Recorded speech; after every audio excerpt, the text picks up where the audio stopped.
Hi friends, రేపు వినాయక చవితి కదండి.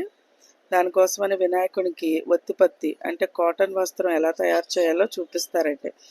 ఇలా పత్తి తీసుకొని స్మూత్గా ఉన్న పత్తి తీసుకుంటే బాగుంటుందండి.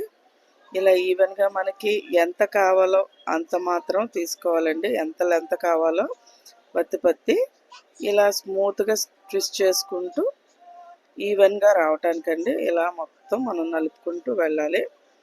ఎంత కావాలో అంతే తీసుకోండి. ఆ తర్వాత నేను పాలు, పసుపు, కుంకుమ తీసుకున్నానండి.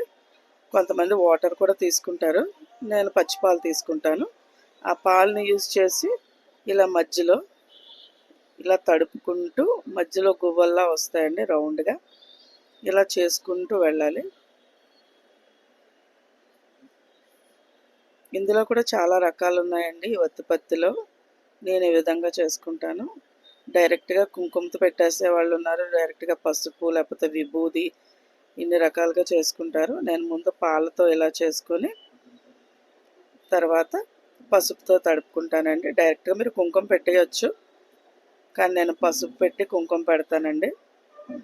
మీరు ఒక్కసారి పాలతో తడిపి రెడీ చేసుకున్న తర్వాత పసుపు పెట్టడం కూడా ఈజీయే. అలా మనం అత్తుకుంటూ వెళ్ళిపోవచ్చు. ఇలా మొత్తం ఈవెన్గా మీరు పసుపు అంతా రాసేసుకోండి మధ్య గ్యాప్లో. తర్వాత ఇలా అయిన తర్వాత ఇప్పుడు కుంకుమ అండి. కొంచెం పాలలో కుంకుమ ఇలా తడిపి మీరు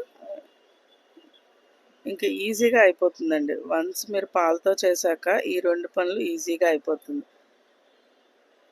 మీరు ఇవి రెడీమేడ్ షాపుల్లో దొరికేస్తున్నాయండి, కానీ మన చేత్తో మనం చేసి దేవుడికి వేయటం మన సాటిస్ఫాక్షన్. సో నేనైతే ఇలా చేసుకుంటానండి. ఇది మనకి ఎన్ని పేటలు కావాలంటే అన్ని పేటలు చుట్టుకొని వేసుకోవచ్చు. మనం పందిరిలో పెట్టే వినాయకుడికి వేయొచ్చండి.